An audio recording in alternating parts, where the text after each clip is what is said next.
Subscribe कीजिए हमारे इस यूट्यूब चैनल स्टडी स्टार्स 27 को और लेटेस्ट वीडियो के लिए इस बेल आइकन को क्लिक करें। हेलो स्टूडेंट, मैं दीपेश केसरवानी आपको आधुनिक भारत का इतिहास पढ़ा रहा। और आधुनिक भारत के इतिहास में आज हम लोग पढ़ने वाले हैं गांधी जी के भारत में जो आगमन हुआ था उसके बारे में। तो चलिए डिटेल में देखते हैं।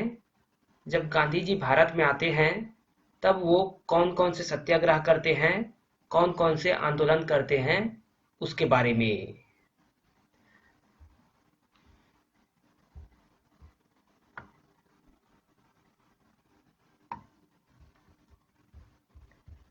तो गांधी जी का भारत में जब आगमन होता है वो डेट था 9 जनवरी 1915। और वैसे गांधी जी के बारे में जो सामान्य जानकारी है, जैसे कि गांधी जी का जन्म 2 अक्टूबर 1869 को हुआ है। इनका जन्म स्थान था पोरबंदर, जो कि गुजरात का है। 1893 में ये दक्षिण अफ्रीका जाते हैं। तो ये जानकारी आपको पता ही होगा। तो देखिए 1893 में गांधी जी ने दक्षिण अफ्रीका सरकार की रंग भेद नीति का विरोध किया था। जब गांधी जी भारत से दक्षिण अफ्रीका जाते हैं तब उन्होंने रंग भेद की समस्या का सामना किया था, क्योंकि अफ्रीका में उस समय रंग भेद की नीति थी। लोगों के साथ उनके चेहरे के कलर के अनुसार उनसे व्यवहार किया जाता था। तो इस रंग भेद की नीति का विरोध करते हैं गांधी जी। उसके बाद 9 जनवरी 1915 को महात्मा गांधी दक्षिण अफ्रीका से वापस लौटकर भारत आते हैं। 9 जनवरी 1915 को। उसके बाद देखिए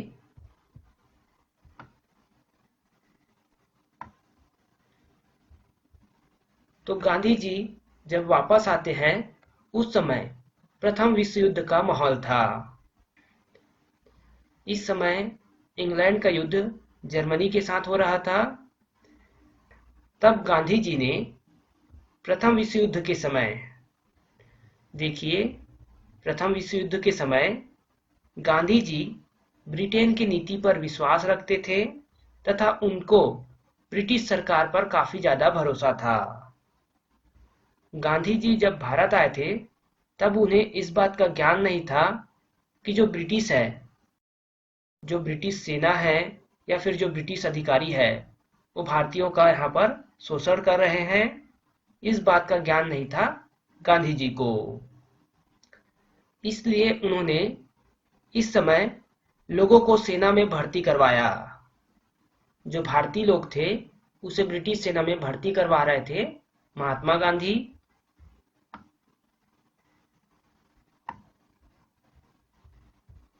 जिसके वजह से लोग उन्हें भर्ती करने वाला सर्जन भी कहते थे।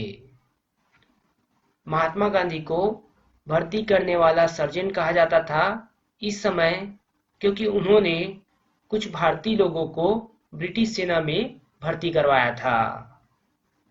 याद रखिएगा इसे। उसके बाद देखिए 1915 में सहयोग देने के कारण ब्रिटिश सरकार द्वारा इन्हें केसरे हिंद की उपाधि दी गई। तो ब्रिटिश सरकार ने दिया महात्मा गांधी को केसरे हिंद की उपाधि, क्योंकि महात्मा गांधी ने ब्रिटिश सरकार की मदद की थी प्रथम विश्व युद्ध के समय। आगे देखते हैं। फिर 1916 में गांधी जी ने साबरमती आश्रम की स्थापना करवाया। तो गुजरात के अहमदाबाद में साबरमती आश्रम का स्थापना करवाते हैं गांधी जी। सन याद रखिएगा 1916 में। उसके बाद आगे देखिए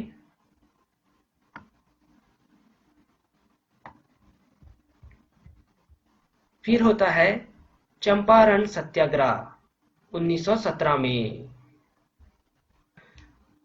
1917 में हुए चंपारण सत्याग्रह को भारत में गांधी जी का प्रथम सत्याग्रह माना जाता है। तो गांधी जी का प्रथम सत्याग्रह था चंपारण सत्याग्रह, क्योंकि इससे पहले उन्होंने जो सत्याग्रह किया था, रंग भेद की नीति का विरोध किया था, वो दक्षिण अफ्रीका में किया था। इसलिए भारत में ये गांधी जी का प्रथम सत्याग्रह था। और इस सत्याग्रह में शामिल होने के लिए राजकुमार शुक्ल के अनुरोध पर गांधी जी चंपारण गए।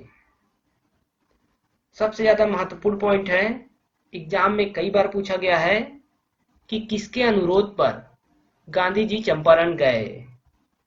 तो राजकुमार शुक्ल, वो बुलाते हैं गांधी जी को चंपारण में।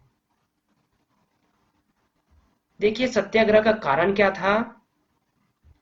तो किसानों को अपने खेत के 3/20 हिस्से पर नील की खेती करना अनिवार्य कर दिया था ब्रिटिश सरकार ने। तो जो उस समय ब्रिटिश सरकार थे, वो क्या कर रहे थे कि किसानों को अपने खेत के 3/20 हिस्से में नील की खेती का अनुबंध करवाते थे। तो ब्रिटिश सरकार किसानों के साथ ये अनुबंध करवाते थे कि वो अपने खेत के 3/20 हिस्से में नील की खेती करेंगे।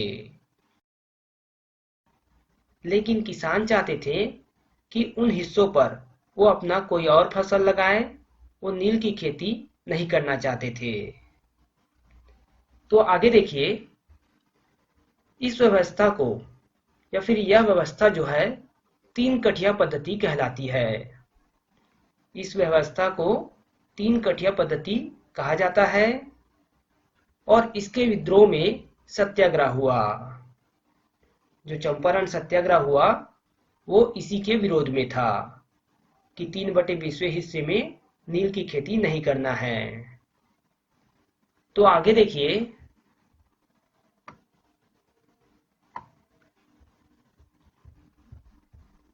तो इस समय गांधी जी पहुंच जाते हैं चंपारण और उन्होंने सत्याग्रह स्टार्ट कर दिया।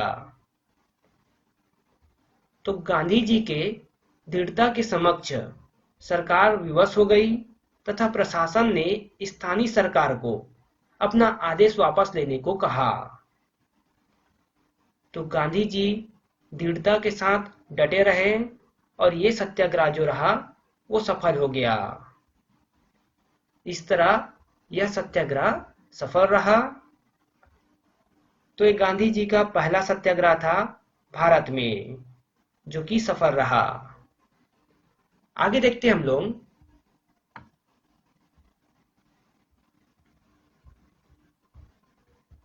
अब देखिए, गांधी जी के कुशल नेतृत्व सत्ता को देखते हुए उन्हें भारतीय राजनीति में आने के लिए आमंत्रित किया गया।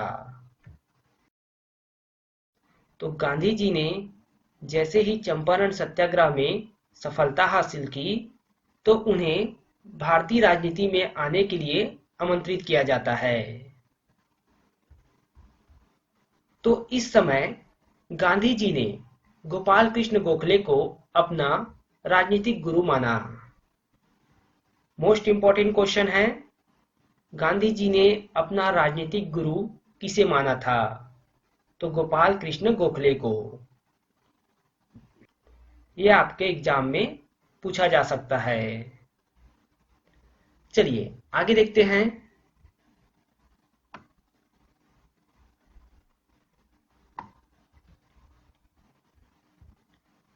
देखिए, चंपारण सत्याग्रह के बाद मिल मजदूर आंदोलन होता है मार्च 1918 में अहमदाबाद में।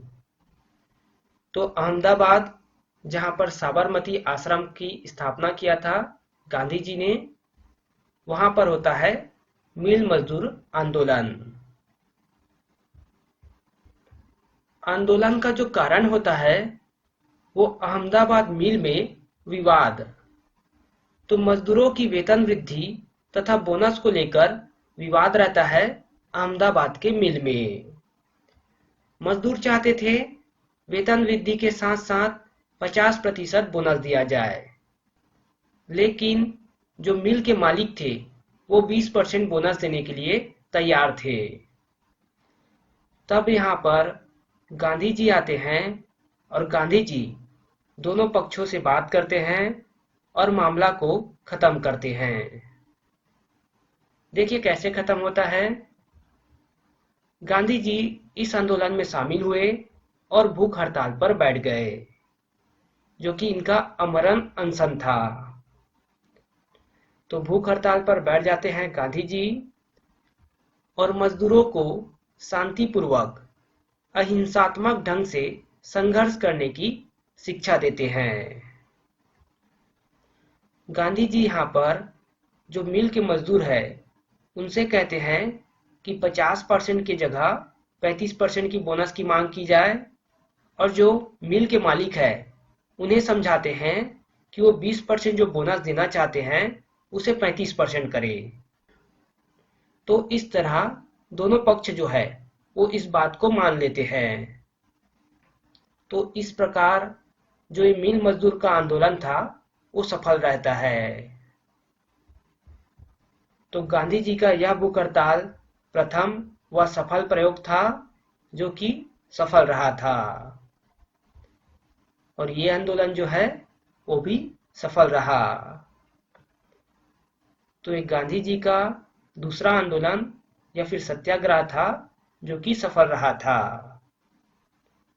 देखिए सत्याग्रह की बात करें तो सत्याग्रह का मतलब होता है सत्य के लिए आग्रह करना,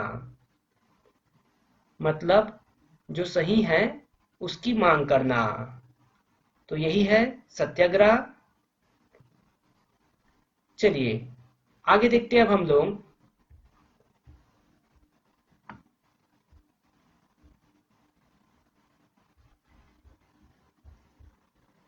तीसरा और महत्वपूर्ण सत्याग्रह खेड़ा सत्याग्रह, जो कि 1918 में हुआ था और गुजरात में हुआ था।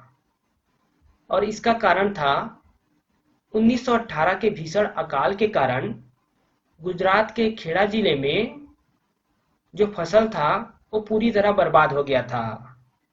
फिर भी सरकार ने मालगुजारी, जिसे लगान कहा जाता है, उसे वसूलने की प्रक्रिया जारी रखा। तो यहाँ से पता चलता है कि 1918 में भीषण अकाल पड़ा था गुजरात में और इस समय फसल का उत्पादन नहीं हुआ था। फिर भी जो ब्रिटिश सरकार थी वो मजदूरों से लगान वसूलने का कार्य कर रही थी। तो ब्रिटिश सरकार के द्वारा यहाँ पर मजदूरों का शोषण हो रहा था। तब गांधी जी, देखिए, तब गांधी जी ने वल्लभ भाई पटेल और इंदुलाल के साथ खेड़ा जिले का दौरा किया और किसानों को लगान ना देने की शपथ दिलाई। गांधी जी क्या करते हैं, वल्लभ भाई पटेल और इंदुलाल उनके साथ खेड़ा जिले जाते हैं और वहां पर जो किसान होते हैं उन्हें कहते हैं कि आपको लगान नहीं देना है, इसकी आप शपथ लें। उसके बाद गांधी जी जो है वो सत्याग्रह पर बैठ जाते हैं और अंततः सरकार ने किसान से 1 वर्ष लगान ना लेने का समझौता किया। मतलब ब्रिटिश सरकार को यहाँ भी गांधी जी के सामने झुकना पड़ जाता है। और गांधी जी का ये लगातार तीसरा सफल सत्याग्रह था।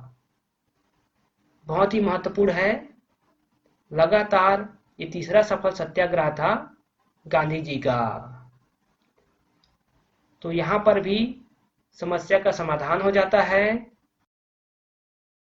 साथ ही आपको ये भी ध्यान रखना है कि वल्लभ भाई पटेल जो है वो गांधी जी के साथ खेड़ा जिले गए थे इस सत्याग्रह में शामिल होने। अब इसके बाद क्या है, रोलेट एक्ट आता है, जलियांवाला बाग का कांड होता है, जिसके बारे में हम लोग नेक्स्ट वीडियो में पढ़ेंगे। तो इस वीडियो को हम लोग यहीं पे समाप्त करते हैं। अगले वीडियो में पढ़ेंगे रोलेट एक्ट और जलियांवाला बाग हत्याकांड के बारे में।